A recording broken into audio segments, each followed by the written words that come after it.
M4 TV news కి స్వాగతం. నేటి ముఖ్యాంశాలు. M4 టీవీ న్యూస్ ప్రేక్షకులకు నిజాయితీగా, నిర్భయంగా ఎప్పటికప్పుడు తాజా కబుర్లు, భక్తి గీతాలు m4tvnews.com వెబ్సైట్ యాప్లో ప్రచురితం, ప్రత్యేక ప్రసారం చేస్తుంది. వార్తలు, ప్రకటనల కోసం సంప్రదించవలసిన సెల్ ఫోన్ నెంబర్లు 9666665026 9014163335. ఓం శ్రీ గురుభ్యో నమః. అందరికీ నమస్కారం అండి. ఈరోజు మనం 8వ రోజు నిత్య జీవితంలో మనం పాటించవలసినటువంటి ధర్మాలను గురించి 8వ రోజు 8 రోజులు మట్టి చెప్పుకున్నాం. 7 రోజులు గత 7 రోజులు మట్టి చెప్పుకున్నాం. ఇవాళ 8వ రోజు కూడా కొద్దిగా తెలుసుకుందాం. ముందుగా గణేశుడి ప్రార్థన. శుక్లాంబరధరం విష్ణు శశివర్ణం చతుర్భుజం ప్రసన్నవదనం ధ్యాయేత్ సర్వవిఘ్నోపశాంతయే. గురుబ్రహ్మ గురుర్విష్ణు గురుర్దేవో మహేశ్వరః గురు సాక్షాత్ పరబ్రహ్మ తస్మై శ్రీ గురవే నమః. హరి ఓం. నిత్య జీవితంలో మనం పాటించవలసినటువంటి ధర్మాలు 8వ రోజు. నిజం తెలుసుకోకుండా మనం ఎవరిని కూడా నిందించకూడదు. వినదకు ఎవ్వరు చెప్పిన వినినంతన వేగపడక వివరింపదకును కనికల్ల నిజము తెలిసిన మనుషుడికో నీతిపరుడు మహిళ. ఎవరైనా ఏదైనా చెప్పేస్తారనుకోండి, వెంటనే మనం వాళ్ళ మీద నింద వేసుకోకూడదు.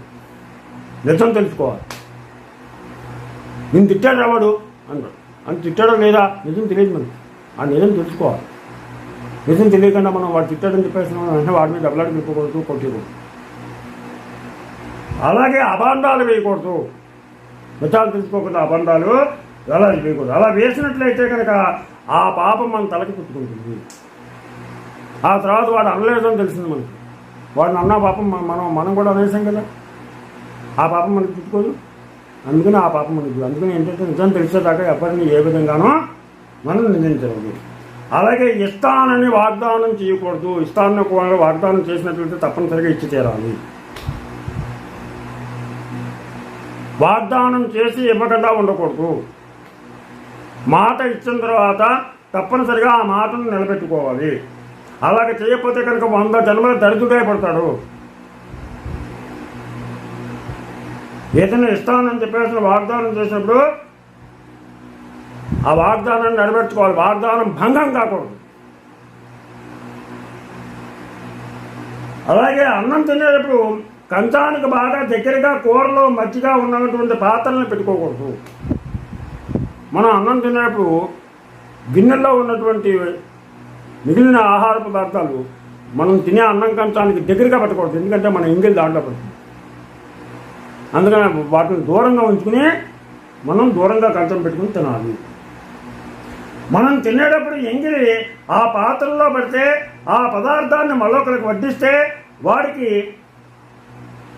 యముడు మలమూత్రాదులు ఆహారంగా ఇస్తాడు. అలా చేస్తే కనుక ఆ ఎంగిలి దానిలో పడి అది మళ్ళీ ఇతరులకు మనం పెట్టినట్లయితే యముడు మనకి మలమూత్రాదులను ఆహారంగా ఇస్తాడు. అంత ప్రమాదం. అందుకని మన ఎంగిలి ఎవరికి పెట్టుకోదు. అలాగే మనం తినేటువంటి కంచం దూరంగా ఉండాలి ఆ పాత్ర. అలాగే తరచుగా కాలినడకన పుణ్యక్షేత్రాలు దర్శిస్తే మంచి జన్మలు కలుగుతాయి. దగ్గర క్షేత్రాలు ఏమైనా ఉన్నట్లయితే కాలినడకన వెళ్ళి ఆ దేవుడిని దర్శించుకుంటే ఎంతో పుణ్యం. దీన్ని ఏమంటారంటే కాయిక తపస్సు అంటారు. కాయిక తపస్సు. చాలామంది ద్వారకాత్మలు నడిచొస్తాం, అలాగే అన్నవరం నడిచొస్తాం, ఇలా మొక్కుకుంటారు. వాళ్ళు నడిచి పెడతారు. మన గురువుగారు చాగంటి కోటేశ్వరరావు చక్కగా ఒకసారి అన్నవరం నడిచింది. మొక్కున్నాం. అన్నవరం కాలినడక నడుచుకుంటూ అన్నవరం కొండెక్కారు చాగంటి కోటేశ్వరరావు. వాళ్ళ పాపకి అనారోగ్యంగా ఉన్నటువంటి కారణంలో టైంలో ఆయన గురువర్యులు అన్నవరం సత్యనారాయణ స్వామికి నడిచి నేను కొండెక్కుతాను ఆ పాప కనుక నైవేద్యం చక్కగా నైవేద్యం. అది అలాగా నడిచి పెడితే కనుక మంచి జన్మలు కలుగుతాయి. దీన్నే కాయక తపస్సు అంటారు. అలా నడిచి పెడితే. అలాగే గురువులకు ఉపదేశ సమయాల్లో కానీ పురాణాలు వినేటప్పుడు కానీ పాదాలు ఒత్తితే కనుక మనకి 7 జన్మల్లో చేసినటువంటి పాపాలన్నీ పోతాయి. గురువు పాదాలను ఎప్పుడూ కూడా మనం వస్తాము.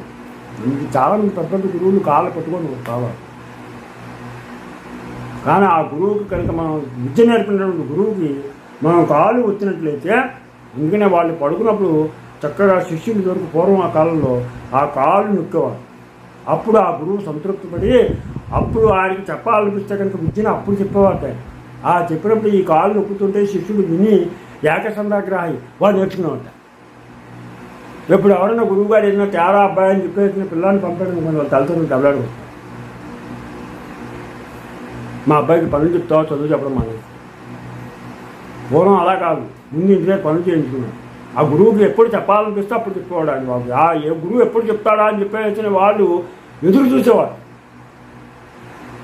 పడుకుని విశ్రాంతి తీసుకుంటుండగా కాలు నొక్కుతున్నప్పుడు చెప్తాడా, లేకపోతే కనుక వేరే సమయాల్లో చెప్తాడా, ఏ సమయంలో చెప్తాడని ఎదురు చూసేవాడు. ఎప్పుడు చెప్తా అప్పుడు వాళ్ళు ఏకసంధాగ్రహం ఒకసారి వినేహేసి దాన్ని నేర్చుకున్నాం.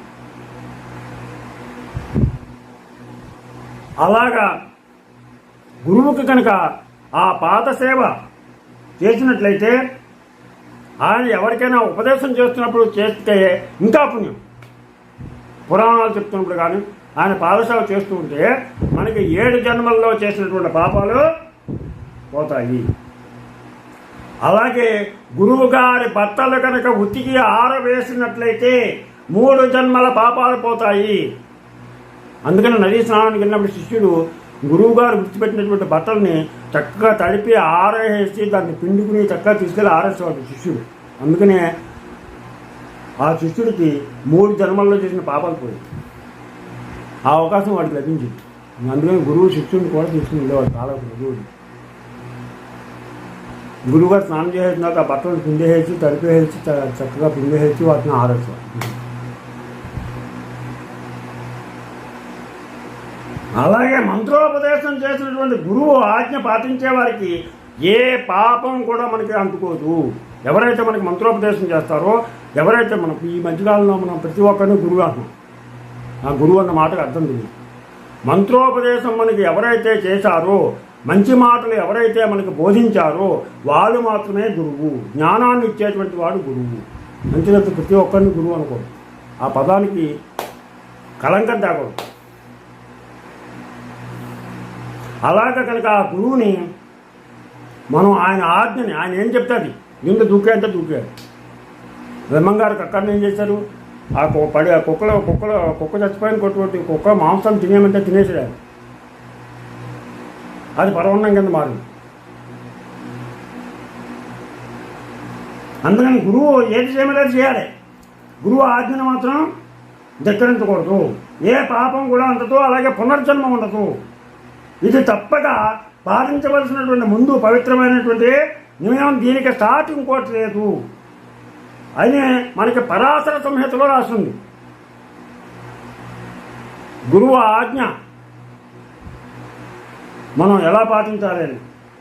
అలాగే అష్టమి, పూర్ణమి, చతుర్దశి కాలంలో స్వయం పాకం దానం చేస్తే అన్ని పాపాలకు ఏనాడు లోటు ఉండదు, అన్నపానాలకు లోటు ఉండదు.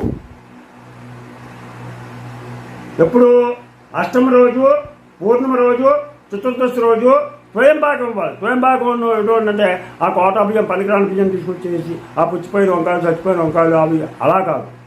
మనం ఏదైతే ఆహార పదార్థాలు తింటున్నామో వాళ్ళని కొద్దిగా కాదు, ఆ కుటుంబానికి సరిపడా. పూర్వం వరకు బ్రాహ్మణులు కేజీ అన్నం తినేవారు, కేజీ బియ్యం అన్నం. ఇప్పుడు ఎవరు తిన్నారంటే ఎవరు తెల్లబోతున్నారు అన్నం. కేజీ బియ్యం అన్నం తినేవారు. అందుకని అంత ఆ నీళ్లు బతికేవాడు అంత శక్తివంతంగా ఉండేవాడు, ఏదో రోగాలు లేకుండా.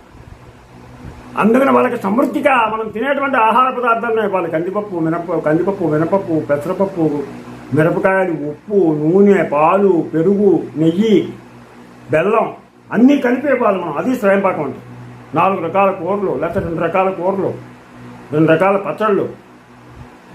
అలాంటి స్వయంపాకాన్ని కనుక ఇచ్చినట్లయితే మనకి అన్నపానాలకి ఎప్పుడూ కూడా మనకి లోటు ఉండదు. అలాగే ఎక్కువ వేడిగా, ఎక్కువ చల్లగా ఉండేటటువంటి పదార్థాలను మనం తినకూడదు. బాగా ఎక్కువ వేడిగా ఉన్న వాటిని, అలాగే బాగా చల్లగా ఉన్నటువంటి వాటిని మనం ఎక్కువగా తీసుకోకూడదు.